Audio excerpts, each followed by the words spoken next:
and welcome back to Selena's Table. My name is Selena. Today I am going to put together a bit of a Mother's Day sort of lunch. For anyone in Australia, Mother's Day is coming up for us. I'm not sure about the rest of the world, sorry, but this isn't something you have to have just for Mother's Day. You could have this anytime. Now, I'm going to be making some egg dishes, and I realize that eggs are a little expensive at the moment for most people. For us, we have our own chickens, so our eggs are not expensive. Our eggs cost us food scraps and they cost us some grain. So I realized that eggs are expensive, and in putting this menu together, I decided I'm still going to do it because for a lot of people who are harvesting, or collecting their own eggs, this is going to be a helpful dish. And for those of you who need to buy eggs, you can make this dessert and this main meal with one carton, okay? And it will feed your family. So a lot of the things we are going to use today have come out of our garden. We are going to be making my lemon and blueberry cake. And I did put a photo up recently, probably about a month ago, on Instagram. So if you're not following along on Instagram, hop on over there. I'll make sure there's a little title down the bottom, how to search for me. It's not full of reels and things like that. Mostly at the moment, what I put up there is a reminder of videos coming out, and I also put up little sort of behind the scenes things when I'm wandering in the garden of an afternoon, or I see a pretty flower. There's just some little extra tidbits in there for anyone who's interested. But what I did put on there a couple of months ago, or about a month ago, was a cake I made for a friend for her birthday. I asked if anyone would be interested in seeing a video on that cake. The response was yes. So here is this video. This is the blueberry lemon cake that I made for my friend the other day. And I'm going to just decorate it with some garden roses that I picked out of our chicken yard. So they grow next to our chicken house. For anyone who's looking for a really fragrant, beautiful rose variety, this is Heidi's Wedding Rose, okay? It grows abundantly. When it's flowering, it's flowering. I do nothing to that rose. It doesn't have diseases or anything like that, but it does live with my chickens. So maybe that's keeping it pest-free. We are in subtropical Queensland, so it does also grow pretty happily here. I'm going to be making my lemon blueberry cake. I'm going to also be making a quiche using some caramelised onions, some blistered cherry tomatoes. I'm going to make some pesto with all my basil here. And I'm going to make that one nut-free. So if you're looking for a nut-free pesto, that is one to follow along for. So I'm going to get right into it. Both these dishes need the oven. My oven is set at 170 degrees Celsius, which is around about 325 Fahrenheit. In my description box below, you will find all of the ingredients I'm using today. You will also find a cup converter and a temperature converter. So for anyone who's not familiar with metric, not familiar with Celsius, I'm doing my best to help you. Google is also your friend when it comes to those things. We're going to get started on the cake first. I know I've got my savoury things here, but we are going to get our cake in the oven. It takes about an hour to cook, depending on the size of it. Now, the cake I made for my friend and the one that was on the Instagram, it was a bigger cake than I'm going to be making today. So this is the single recipe for that cake on Instagram. I just doubled it. So you can double your recipe if you want. I would like this one to be a little smaller simply because we will be transporting this. We're going to have a picnic for Mother's Day, and we're going to transport this. We're going to transport our quiche as well. So straight into the bowl of my stand mixer, I'm going to be adding my sugar and my butter, and these are of equal weights. So it is 180 grams of sugar and 180 grams of butter. I've got my digital scales under my bowl. Grams of sugar, 180 grams of butter. I want to get this mixing away gently over here. We want our butter and our sugar to cream together nicely. This is going to help create a really fluffy cake. This cake calls for 3 eggs. I'm adding 4, but that's just because my eggs are on the smaller side, and also I do have an abundance, but you can use just 3, especially if you are buying your eggs. So I'm going to use the paddle attachment on my stand mixer. You can also use hand beaters if that's what you want to do and you want to make this. So I've just got that on a low speed. I'm going to just move that to the side. We will measure out some of our other ingredients. So in a separate bowl, I'm just going to add 230 grams of self-raising flour. You can sift this if you like. I'm not going to today. But what I am going to do is just give it a fluff with a whisk. It's not as good as sifting, but it does incorporate a little bit of air into your flour to give it a little light whisk. And self-raising flour is simply plain flour with baking powder added, all right?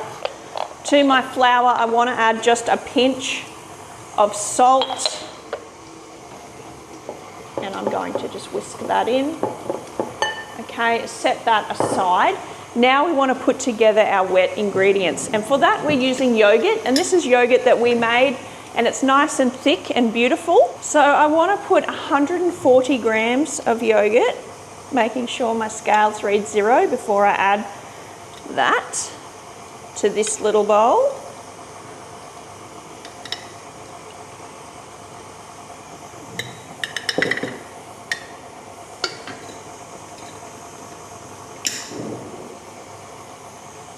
To this, we want to add some lemon. So what I'm going to be using is lemon juice and lemon zest. So what I want to do before I go ahead and juice my lemon, I want to get some of the zest off. So I'm going to use this plate. This is a Meyer lemon. So I've only recently learnt about Meyer lemons. When I bought my lemon tree, I believe it was a Eureka variety, and my lemons are really lemony, really strong flavour, bumpy outer skin, delicious lemon. My sister grows Meyer lemons, and this is one of her lemons, and I took a whole bunch from her house not that long ago.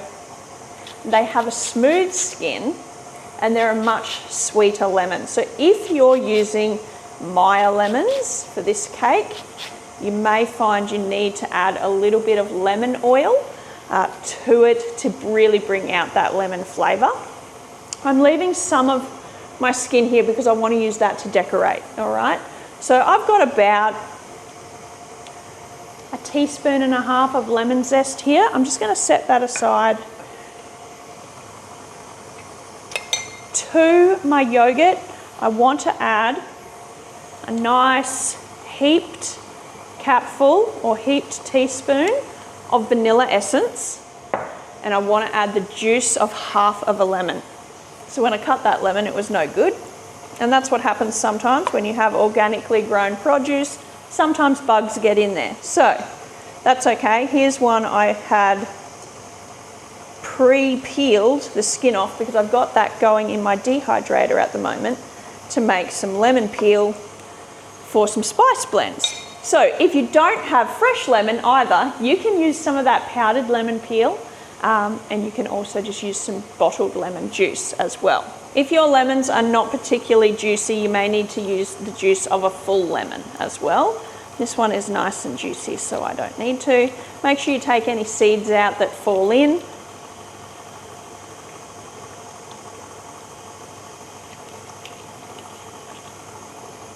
Now I want to add this zest as well to my juice. And I could have zested that straight in there, but I forgot that that's how I make it. Sometimes I forget these things. So give that a good mix. We want this to be all one sort of mixture.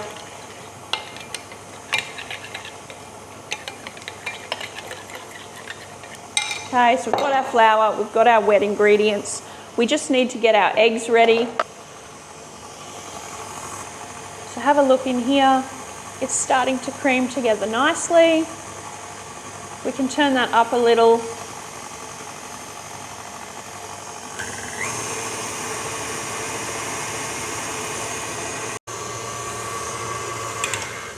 Okay, that's creamed. That's where we want it to be before we even think about adding anything else.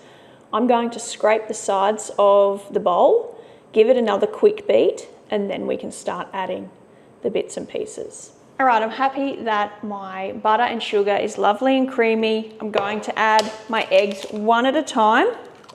I always crack my eggs into a small dish before I pour them in, just in case there's something wrong with an egg. I don't want to ruin a whole batch, all right? So with the mixer running, not too fast, just sort of a slow to medium speed, and then we're going to add our eggs one at a time, making sure they beat through really well before we add the next one. So sort of that speed, that's a number 2, I think, on the KitchenAid. Adding your eggs one at a time.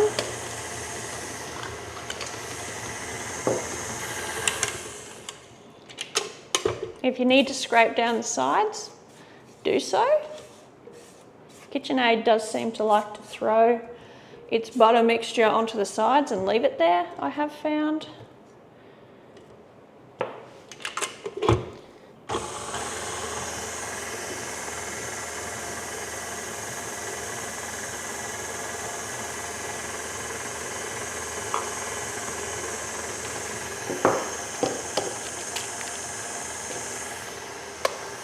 And I did get a question a while ago now on my green eggs, what sort of chickens lay those. So I have blue eggs and green eggs. My blue egg layer, she's not really laying that much anymore, but she was an Aracuna chicken. And the green eggs, the ones I just cracked then, they come from an Easter egger. And Easter eggers are a combination of a couple of different breeds, I do believe. So that's what my green or coloured eggs, that's where they come from.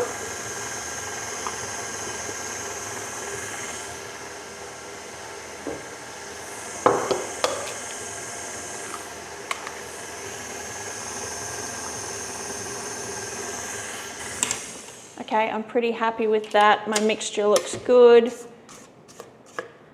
Just make sure I get everything off the sides and off the bottom of the bowl.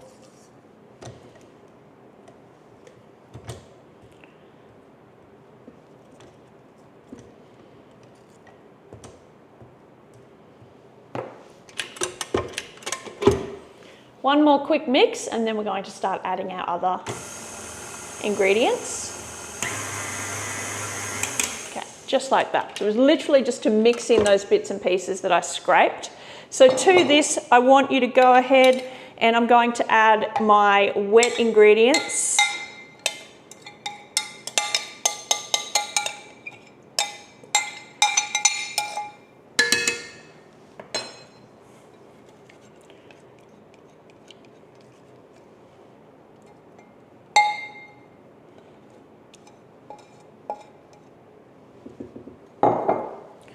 Half my flour, or probably 3/4 of the amount of flour. I just want to leave a little bit to put in with the blueberries. Slowly mix that through. We don't want to overbeat this, we just want this well incorporated. When your cake batter starts to look lovely, thick and fluffy and well incorporated, nothing sort of is different about itself in there, that's when you can go ahead and add your blueberries and the remaining flour. I'm going to take the mixer off because I'm going to fold my blueberries through. If you want to make this recipe and you didn't want to fold your blueberries through, just realise that if you beat them with the mixer, they will break down and your batter will become more of a purple colour, okay? It won't change the end result other than when you cut it, you'll end up with pieces of blueberry and a more purple cake mix. So as you can see, I've got some flour and things on the side. So once again, giving it a good scrape, getting what's on the bottom of the bowl. Okay, Okay, now I'm ready to add the rest of this flour, which is only a little bit there, and 150 grams of blueberries. And what we're going to do is just fold that in. Now, folding in is literally scooping the sides and then back up underneath, okay? That's the action of folding. We're not beating. We are folding, scrape the sides and up underneath until you're happy that your flour has been well incorporated. Ready to go into our Bundt tin. So my Bundt tin is a silicone Bundt tin, and it was originally from Tupperware, I do believe. If you're in the market for a Bundt tin, I actually wouldn't recommend this one. I would recommend a metal one. You can get some beautiful different patterns and things like that, and that's what I would buy. I wouldn't buy this. Even though it's silicone, it does still stick. So what I've done is I've sprayed it with a little bit of oil. I've dusted some flour in there just to help the cake to stick less, although I do still find it does stick. So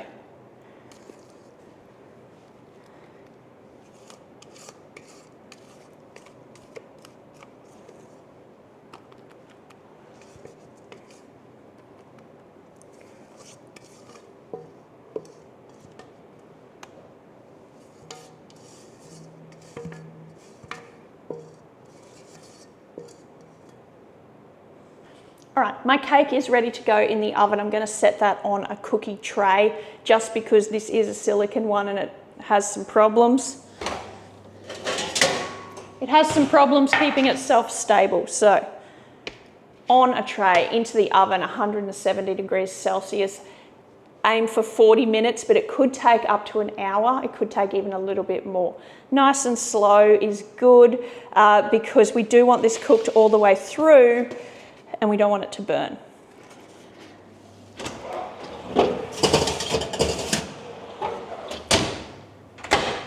Okay, so while our cake is in the oven, we are going to get started on our quiche. What I have here is half a batch of my savoury short crust pastry, and because it was in my freezer, it just needs to thaw out a little bit more. So that's what that is, and I will make sure there's a video link in this video for how to make short crust pastry. You can always use bought pastry as well if you prefer. So this particular quiche is going to be a bit of a caramelised onion. I've got some smoky ham that we smoked ourselves, which is just, I mean, so delicious. I'm also going to put some blistered tomatoes in there, and I want some pesto. So we're going to make the pesto as well. But just to get started, I want to just slice up one onion. We're only making one quiche. You can always make more than one and freeze them as well. Just cook them, pop them in the freezer, and then you can reheat them either in the microwave, back in the oven, and they're delicious. You can eat quiche cold as well. So this one will probably be eaten cold for our particular Mother's Day, but that's perfectly fine. So I've got just a saucepan here. There's nothing in there. I'm going to put my onions straight in there. I'm going to put just a little bit of olive oil in that, and I want those really gently caramelizing on the stove.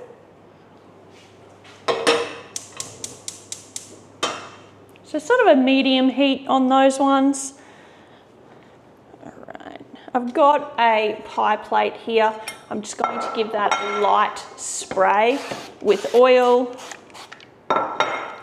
Okay, the great thing about quiche is you just build it and then you bake it. You don't have to deal with like pre-baking the pie shell or anything like that. So I love doing quiches. I'm just going to set that aside and see if my pastry is ready. I think we can work with this. It's nice and cold. Okay, so just a little bit of flour. And you just want to be able to roll this out to be the size of your pie dish.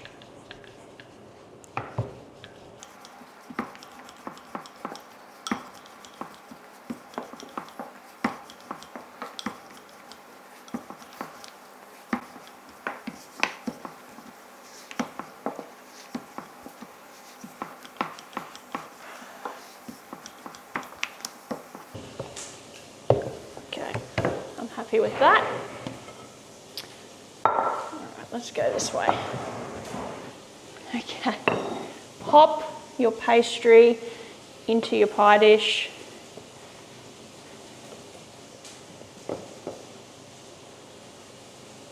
All right, you can do whatever you want to the top of this. You can cut that extra pastry off. You can leave it there. You can tuck it in.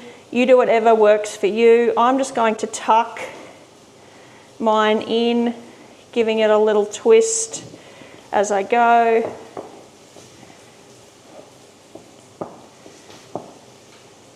Nothing particularly fancy, and it's not even going to have the twist all the way around because I didn't center this pastry.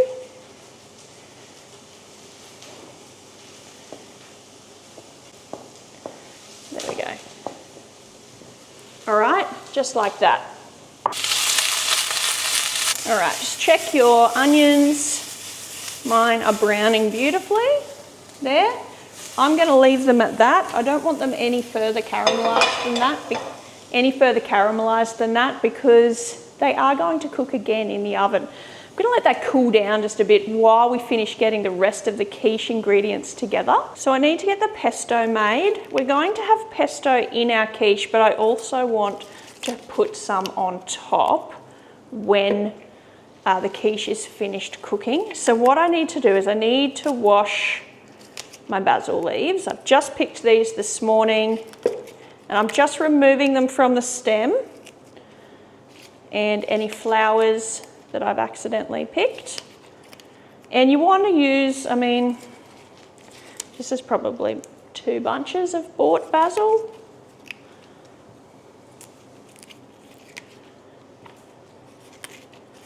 So I'm going to wash this, spin it dry in this salad spinner. So just as dry as that gets it will be enough. And then we're going to make our pesto using a food processor. So you can make pesto using a mortar and pestle. It is more time consuming to do it that way. I'm not interested in doing it that way anymore. I like having a food processor to do that kind of work for me. So I'm ready to make some pesto. I have washed and spun my basil leaves. That's good, 2 good handfuls, 2 good bunches, I should say, in my food processor with the blade attachment. And I would only do this with a food processor. I wouldn't do this with a blender or anything. I think they'd probably get chunked up a bit. I don't know. I have never made pesto with a blender. I've only ever used a food processor, either this one or my old one. This is the Mistral Smart Kitchen Machine. I do believe maybe it's still for sale. I have found it once about a month ago. It is kind of like a Thermomix, all right? I use it for many things. If you have bought yourself one of these, one thing to note is that the bowl is not dishwasher safe. So I don't know if I would buy this again, this particular machine. I will probably upgrade this with something different. But if you have bought one of these, just know that this particular component is not dishwasher safe. So in my bowl, I've got my basil. I'm going to add just over 1/4 cup of sunflower seeds. So that's in place of pine nuts. You can use any sort of nut in pesto. It doesn't even have to be a pine nut. You can do almonds, you can do cashews, walnuts are beautiful. To that, I'm going to add 1 garlic clove. I've got about 60 grams of Parmesan cheese. And the best part about doing this in a food processor is I don't need to grate it. I like to give my pesto a gentle or a little squeeze of lemon. So only that much. I don't want any lemon seeds, which I lost 1. Some pepper. just a good crack of pepper. I don't add salt to my pesto until I have finished processing it and I can taste it, because Parmesan is a really salty cheese. We want to get that processed nice and fine. I've got about 50 mils of olive oil here, and we're going to drizzle that in as it sort of starts to break down. Once you notice the herbs and things like that have started to chop nicely, and this is much easier to see if you have a clear container, but when we're sort of at that texture, that's when I start drizzling in the olive oil, and I drizzle it in with the machine running, all right?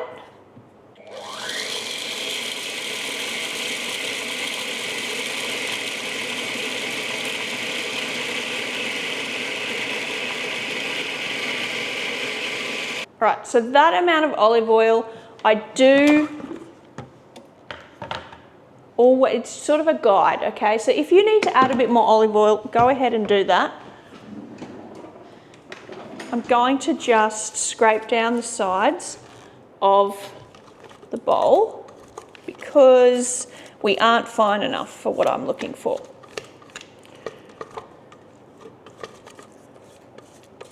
And I will add a little more olive oil to mine because that's not, it is still a little bit dry.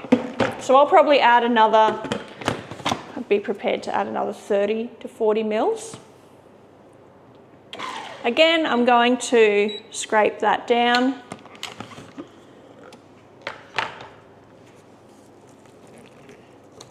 So I added another 30 mils.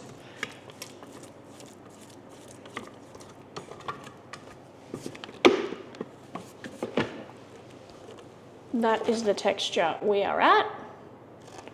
I'm going to process that a little longer. I want it smoother again.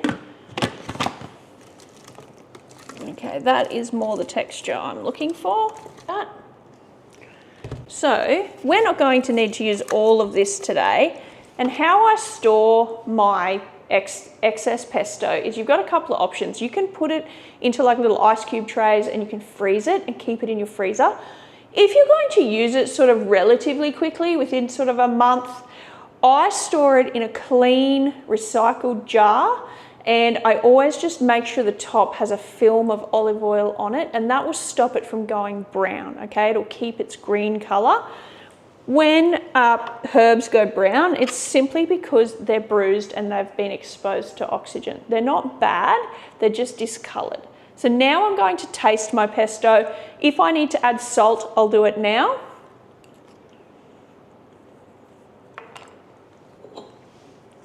I'm adding 3 pinches.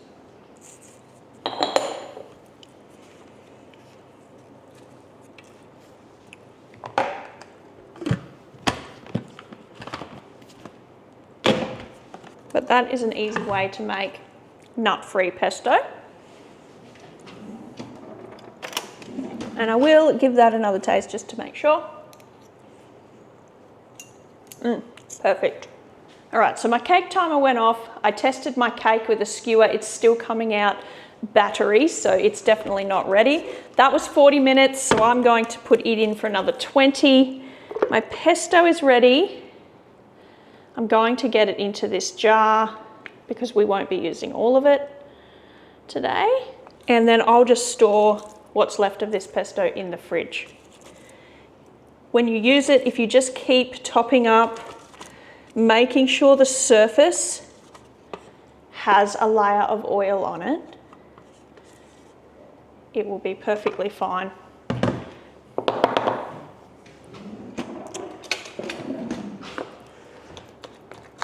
Okay, out of there. Okay, so we can start getting the rest of our quiche put together. So we need some cheese for our quiche. I like my quiches really cheesy, and I'm looking at sort of 1.5 to 2 cups of cheese grated. So I've just got some cheddar here, and I've also got a bit of a gourmet cheddar from, we had a cheese platter on the weekend, and this was one of the cheeses that we only sort of used half of, and this is a lime cracked pepper cheese. So don't be afraid to use like some interesting cheeses. You don't have to stick with just what the supermarket has. This is from a little cheese factory. So we have a lime cracked pepper cheese mixed with some tasty cheese, and that is based on a tasty as well, just so you know. It's not like a soft cheese or anything like that. Okay, and I'm just going to put a bit of a mixture in the base. And I've made quiche before with you. I think it was maybe using up eggs or something. So we want to put a layer of cheese in the base. I want to get some of this ham. This is our smoked ham that we did on the smoker, and it is so good. So this is just some wood smoked ham, and I've probably got maybe a cup. It's not sliced or anything, so I'm just going to chop it into little pieces, and it smells incredible. You can just use any old ham you like if you're wanting to make this as well.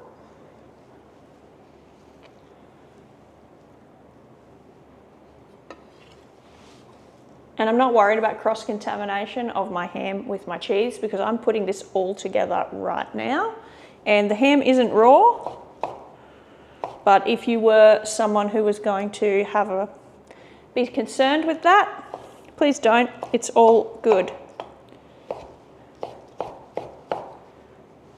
Okay, lots of ham, just the way I like my quiche, well loaded. And this is also a good way to use up, well, leftover bits and pieces you have, but also the more filling you get in here, the less eggs you're going to need. So if eggs are not easy for you to come by, that's a good way for you to fill in the space without having to worry too much about adding too many eggs. I want to put my onions in now.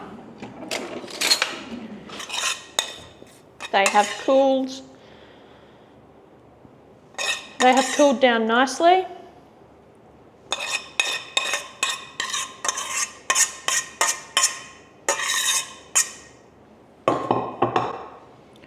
All right.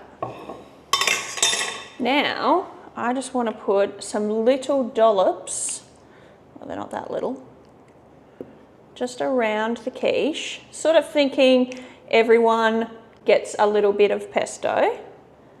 There will also be pesto on the top, and I'm just going to split this one. It's a bit much. There we go. Okay, I have some sun-dried tomatoes here. These are tomatoes that I grew and then I dried them in my dehydrator, and I have had them stored in olive oil in my fridge with some garlic and herbs in there. And I've just taken that out of the fridge earlier today so that the oil would re-liquefy. When you put real olive oil in the fridge, it will solidify, so keep that in mind. Everything else I'm wanting to put in here is, I'm wanting to put some fresh tomatoes in there, and I want them to blister in the oven. So they're going to go on last, all right? We want to make our custard, and our custard is simply like 1/4 cup of cream and 6 to 8 eggs. I'm going to use 6 eggs because I'm trying to keep this whole lunch within a carton of eggs.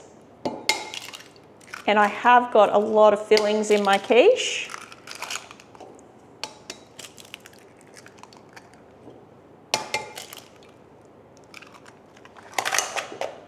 So I'm going to add about 1/4 cup of cream to that.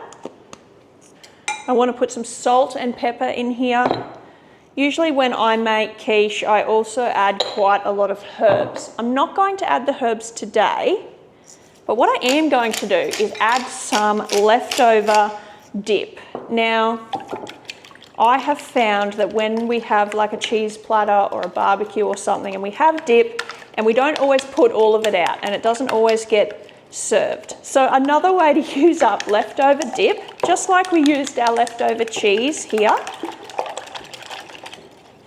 is to add it to your custard mix. So what I have is I've got some, and you don't have to do this. This is entirely an optional step.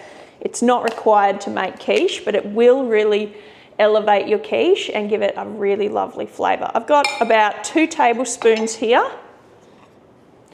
of French onion dip, and these were bought, I normally make my own dips, but we were away and it was an unexpected thing, so we went ahead and got some dips. And I was going to add this capsicum one, but I've just realised that one has nuts in it. So, French onion one was safe.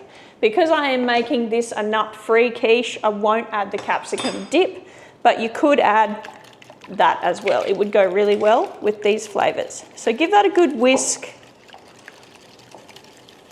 You could also add onion powder or garlic powder to sort of replicate that same flavour that French onion dip has given us. I'm going to pour my custard over the top. Do not worry if it doesn't look like you have quite enough. It is enough for a pie dish because it will puff up.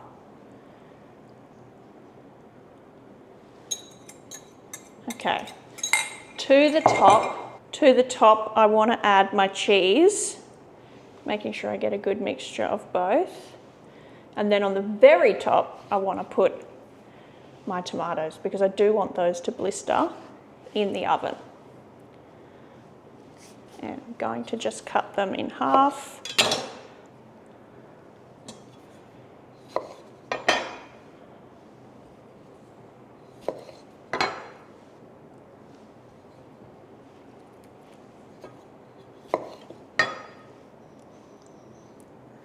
When this comes out, we're going to put a little bit more pesto on top as well. So it's going to look absolutely delicious.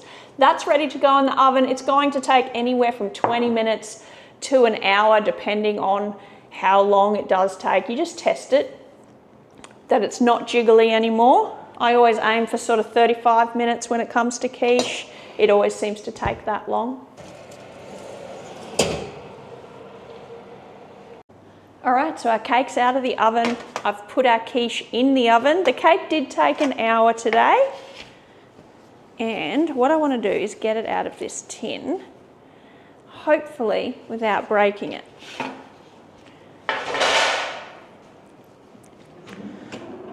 So I'm just going to get a little palette knife here and just sort of run it around the outside and then around that center ring.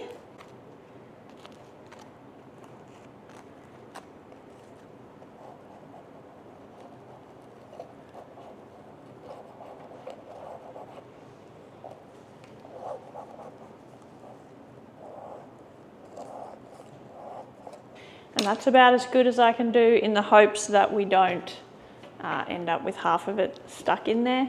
Fingers crossed. Tip it over.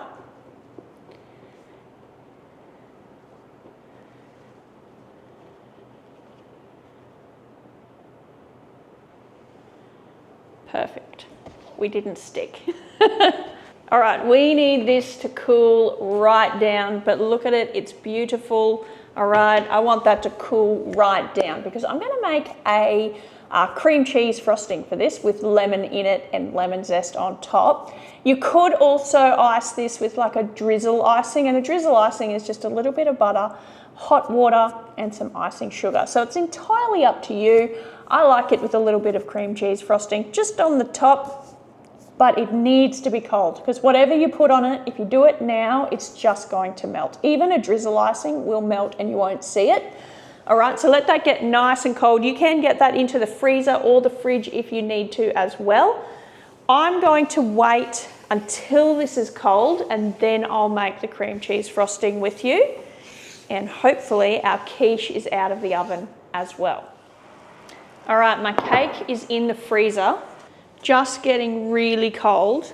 And I've just pulled my quiche out of the oven. And it smells delicious. So we want this to cool down before we if you want to serve that warm, you want it just to cool down a bit. We do want to put a little bit of pesto on top, so I'll do that once it's cooled just for a minute. So I'm just going to set this over here. Our cake is almost cold, so I'm happy to start making our cream cheese frosting. I am going to be using spreadable cream cheese. If you're using spreadable cream cheese, just realise that it does make your icing thinner. So if you're wanting a firmer cream cheese frosting, use the block style. If you don't mind, you can use either or. I'm using the spreadable one because I actually want it to be a little bit softer, and I also always add my cream cheese last. Some recipes for cream cheese icing have it going in with the butter at the beginning. I don't do that because I tend to find it makes it way too thin. So what I've got here, I've got 80 grams of butter in my bowl. I'm going straight back into my stand mixer. I have 250 grams of icing sugar. You can use icing mixture, icing sugar, pure icing sugar. It doesn't matter. I'm putting both of these in together, all the icing sugar and all the butter. I want that beating away until my mixture is light, it's fluffy, and it's really white. It's as white as it can be. Before I add anything else, I want to get that butter and sugar creamy and white. So that's going to take a couple of minutes to beat away in the stand mixer before I turn that on, because it's going to interrupt my microphone, no doubt. I've got 100 grams of cream cheese ready to go in there as well. That's the rest of the ingredients. Other than that, it's just your flavouring. I've got vanilla and I want to add some lemon as well. When it comes to decorating my cake, so I will just go and find what foliage I have that's food safe, okay? So what I've picked is, I have actually got some olive trees on our property. They don't produce any olives for us, but we do use the foliage around the house. So I've picked some olive branches. I've got some dried oranges that I believe we dried together in a preserving video. So this is one of my favourite ways to use up the dried fruit when I make it pretty and presentable. One of the other fruits I've got is pear. And this is the last big piece of pear I have, but those pears that we were growing, we picked them and I cut them. I tasted one was delicious, the others were just slightly under. So to avoid wasting pears, I have dried them. And if you cut your pear and you leave it intact with your seed and your stem, they make really beautiful cake decorations. So I've got some of the pear from our garden, and I've got one piece of pear I already had. A couple of years ago, we grew rosellas, all right? And so I picked so many rosellas. I made rosella jam, I made rosella syrup, and I also dehydrated some of the rosella calyxes. So that's what they are. They're like a little, almost look like a flower bud. And I dehydrated them and used them for tea.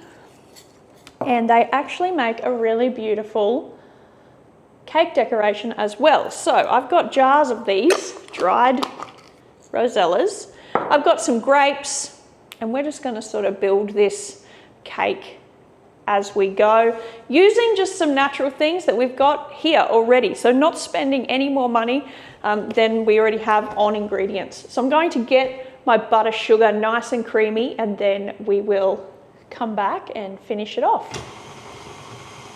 So when you're happy that your icing is lovely and creamy and fluffy and white, just like this, you can go ahead and scrape the bowl. Okay, make sure you get everything loosened up, because we are going to not beat this a lot after the cream cheese has been added. So we do want to make sure everything is picked up from the base. I'm going to add my flavour now. Okay, and to this I'm going to add about a teaspoon of vanilla. And in this bowl here, I've got about 2 tablespoons of lemon juice. So I'm just going to mix them together. pour them in. That little bit of liquid has really made the icing lovely and soft and fluffy. All right, it's not nearly as stiff as it was, okay? So I am going to give this a taste. So taste it now before you add the cream cheese, because again, the cream cheese is only going to make it softer again. And that is a nice spreadable consistency, so that's what I want. If you need to firm this up at all, just pop it in the fridge for a little while and that will firm it up. So give it a quick taste. That's beautiful. It's got a lot of zing, not too much. Beautiful vanilla coming through.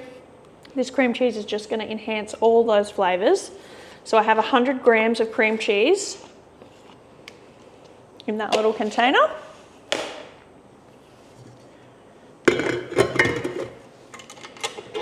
Just mix that through. Once all the lumps are gone, it will be ready. Don't overbeat it. Again, cream cheese is going to soften this up. But we don't want any lumps of cream cheese either. We want it well incorporated.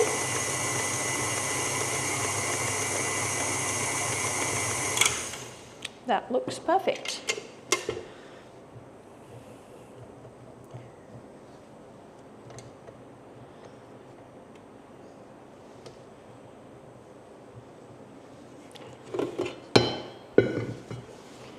Okay, and it is spreadable, but it's soft. It's certainly not firm.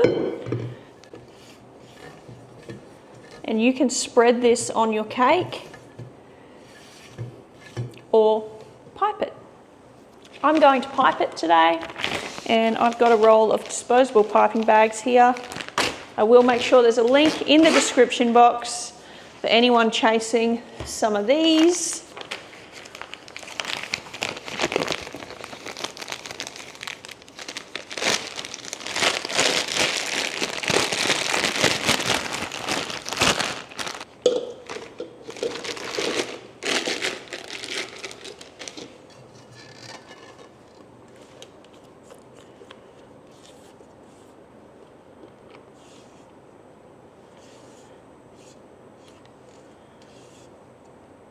So you can freeze this cake too. You can freeze it uniced, or you can put the icing on and freeze it and then decorate it when it's defrosted,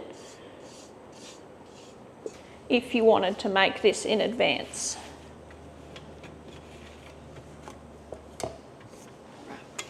That out of the way. All right, our cake is nice and cold. Just going to put it on a plate. And we'll just start decorating it and just be creative, I guess. So this is a turntable, it will spin for me, and I'm just going to make sort of an S. Squeezing the top of my bag.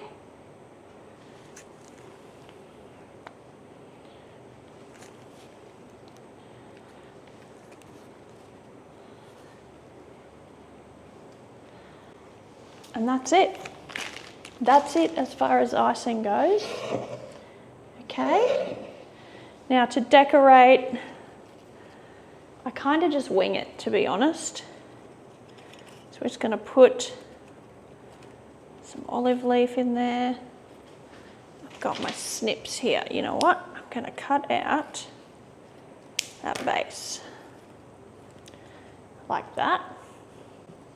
Now I'm going to try and decorate this back to front so you can see what I'm doing.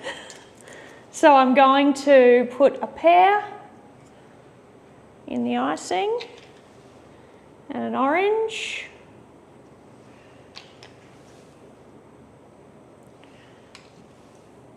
Like that.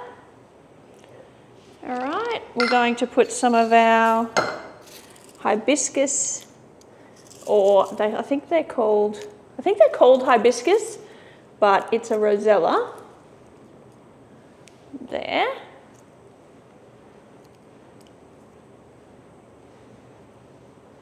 That. Let's get some more of these pears in here.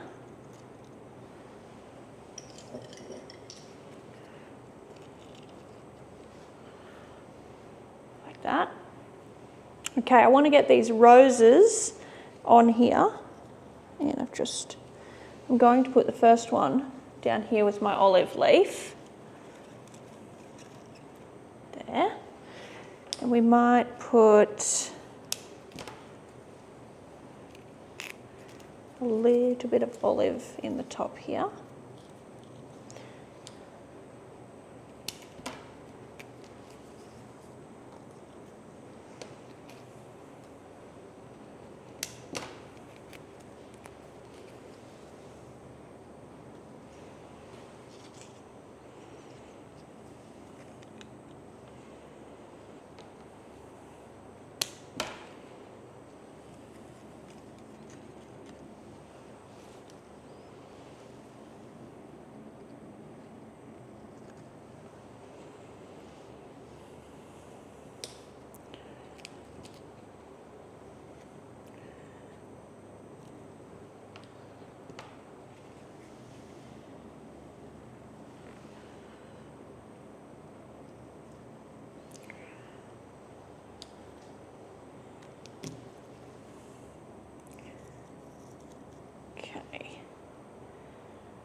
All right, now to finish this off, let's get some lemon zest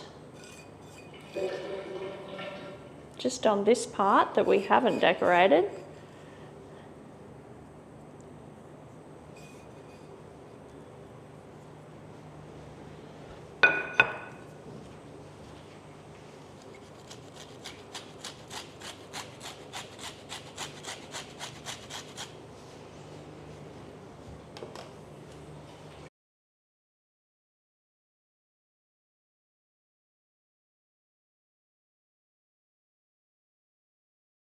And if I had blueberries, I would put blueberries on here, but I've only got some grapes.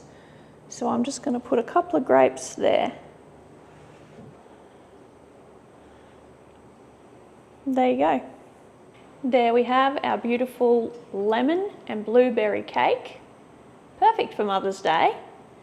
Our delicious caramelised onion and blistered tomato quiche, and our little jar of pesto.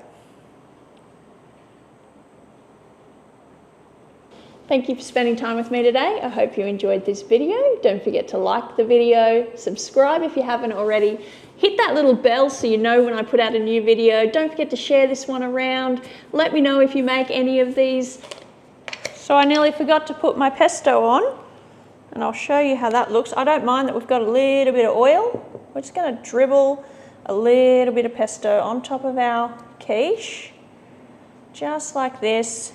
I will serve this with some beautiful fresh rocket out of the garden, and I'm also going to put a bit of chutney and some balsamic glaze out to go with that rocket salad and the pesto-y caramelised onion, blistered tomatoes. It's all just going to be incredible. So thank you for spending time with me today, and I'll catch you next time. Bye.